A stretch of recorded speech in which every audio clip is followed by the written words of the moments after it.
Chapter 1. I wake up on my bed not remembering anything other than my own name and age. Maybel, 10. I get up and try to brush off my shirt, but I don't feel anything. I look down at my hands and realize that they're see-through and tinted blue. I'm a ghost? I yell, surprised. I look at my window and notice it's snowing. Right outside my window is a snow-covered oak tree with a swing attached, swinging almost violently in the wind. Just beyond the tree is a playhouse and a swing set. The swing has a weathered plastic seat, also swinging wildly. Surrounding everything is a chain link fence that looks to be almost taller than me. I look around what I assume is my bedroom to get a clue on what happened. As I look on my bed, I scream. On my bed is my bruised and bloody body. I see marks around my neck and realize it's most likely how I died. I look around some more, trying to stay away from my bed. Questions fill my head. Where are my parents? Are they home? Do they know I'm dead? What are they like? My answer comes in the form of a cry for help. Abe, help me! A woman screams, seemingly banging her fist on the floor. I go to the door of the room and try to open it. I grab the knob. The entire world around me turns the same color as my hands and clothes. I feel the cold brass knob in the palm of my hand, so I turn it and pull. The door swings open and I run down the hall. The world turns normal. I look over my shoulder and see that the door is shut again. I guess no one can see what I do since I'm a ghost. Interesting.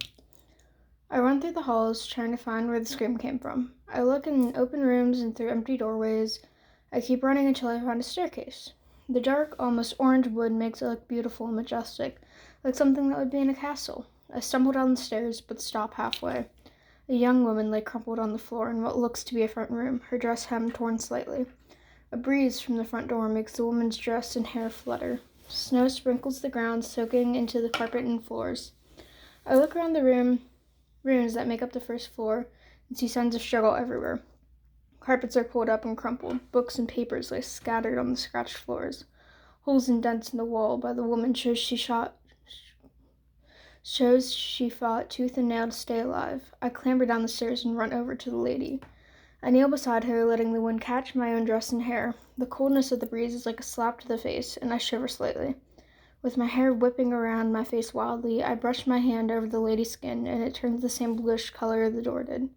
Her skin is cold as ice. I push her in the ribs, and she falls to the side, exposing the front of her body. I lay my hand on her chest, still as a rock. She's dead. I wonder if she, too, is a ghost now. I wonder if everyone is simply trapped in a realm of death and darkness once they die. I get up and start towards the door. The woman's body returns to its original position without noise, but a shuffle breaks that small silence. Almost hidden by the wind, I barely notice the noise until I hear it directly behind me. A hand lays on my shoulder and I jump. Maybel, where are you going, sweetie?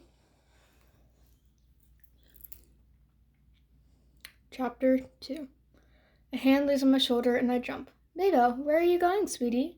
I turn, thoroughly scared. I stutter, looking at the woman. I study her face. It looks like the woman's. I get a sudden flood of recognition. Mom? Yes, she says, seemingly happy I recognize her.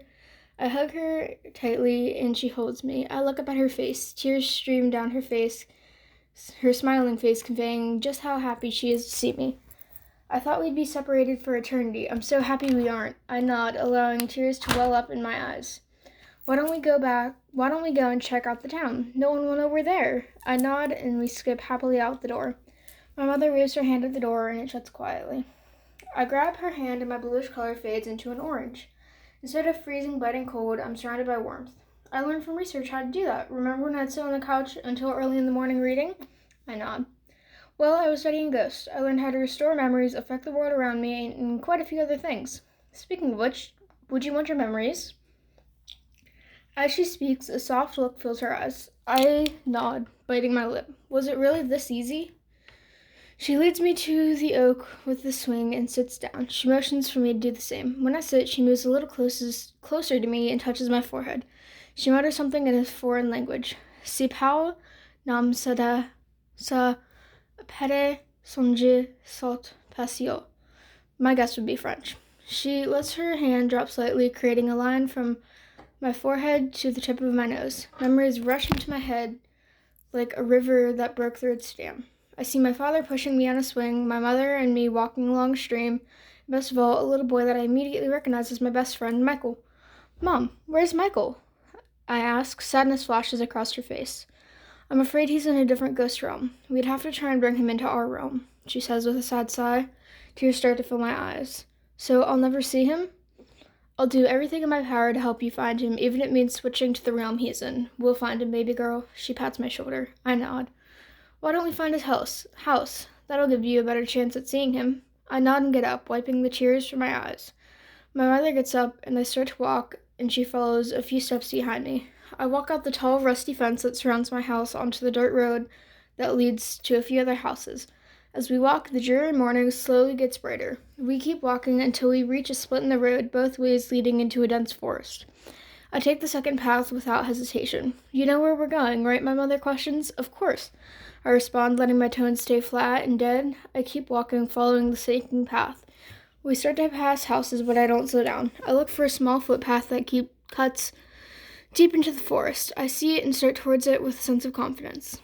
We walk for a minute or two before coming to a cabin.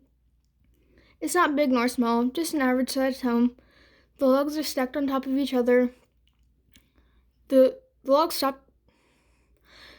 stacked on top of each other has always reminded me of Lincoln logs, but the cabin is a lot better built than the little buildings I used to construct out of the small woods. Deerskins hang all over the windows, and cement fills the gaps in the logs, creating a very warm interior. I go up to the door and I grab the knob. Like everything else, it turns blue when I touch it. I open the door silently and slip into the cabin. I'm met with a wonderful, warm blast of air and the smell of cooking meat. The orange chin that has been keeping me and my mother fades away, but I hardly notice. I start to look through the single floor, opening doors, searching for the bodies I knew were here. They have to be somewhere, right? I open the door to Michael's bedroom and wince at the sight of his body on his bed. I run over to it and place my hand on his chest. Tears stream down my face and I crumple to the floor. "May, are you okay? What's wrong?" a familiar voice asks behind me.